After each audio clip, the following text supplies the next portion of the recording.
A Bright Shining Lie, John Paul Vann and America in Vietnam, 1988, is a nonfiction work by Neil Sheehan, a former New York Times reporter.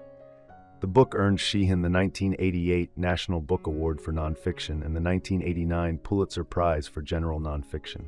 In 1998, HBO adapted it into a movie, also titled A Bright Shining Lie, starring Bill Paxton as John Paul Vann.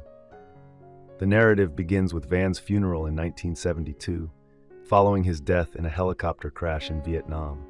Sheehan, who was a friend of Vann's, is present at the ceremony. The book unfolds in 7 parts, starting with Vann's arrival in Vietnam in 1962 as an American advisor to the 7th Division of the South Vietnamese Army, led by Colonel Cao. At this point, many American soldiers, including Vann, view the Vietnam War as an opportunity for veterans of the Korean War to experience another adventure, while younger soldiers see it as a chance to prove themselves. The assumption is that the South Vietnamese will follow America's lead to victory, and the Viet Cong will fall to overwhelming military force. As an advisor, Vann helps plan attacks against the Viet Cong and even fights alongside the South Vietnamese troops. However, he quickly becomes alarmed by Colonel Cao's reluctance to inflict casualties on the enemy and his focus on waiting for a coup in Saigon instead of engaging with the Viet Cong. At the same time, Cao's actions alienate the local population through theft, torture, and murder. Vann reports his concerns to his superiors, but they remain unaddressed.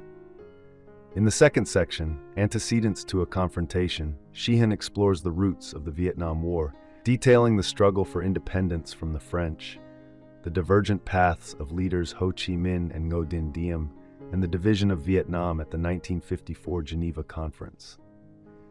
The U.S. enters the conflict as part of its strategy of containing communism, believing it is acting as a liberator. However, Diem's harsh policies anger the local population, increasing the likelihood of a revolution.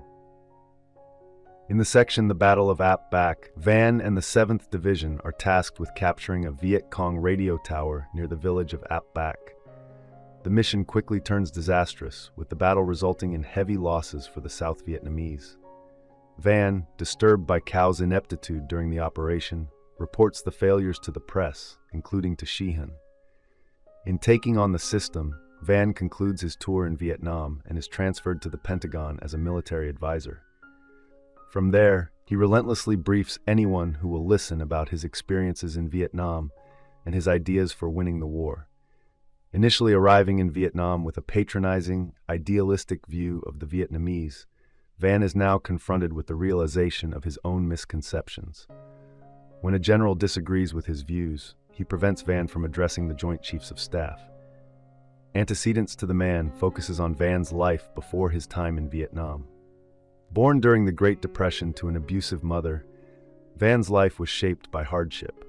A Methodist minister helped him attend boarding school, offering him an escape from his troubled home.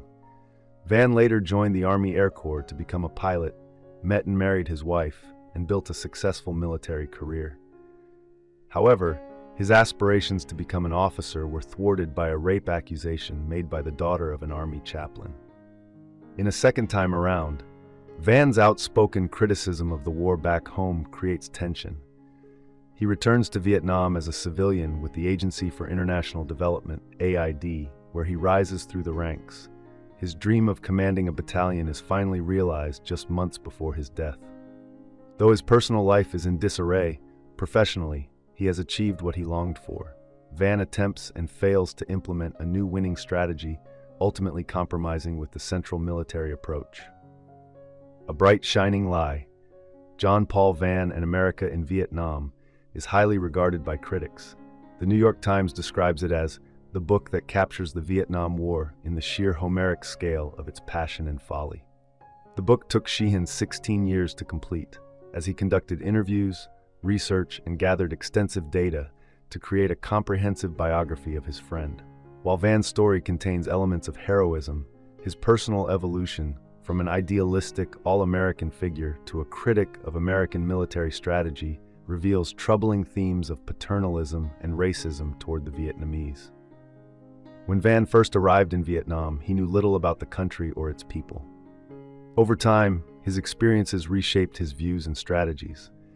However, higher command continued to dismiss his advice, clinging to the belief that their strategy was effective regardless of the location or enemy. It is this mindset, Sheehan suggests, that likely contributed to the United States' defeat in the Vietnam War. I hope you enjoyed this video. Leave a like if you did, and be sure to subscribe. Thank you.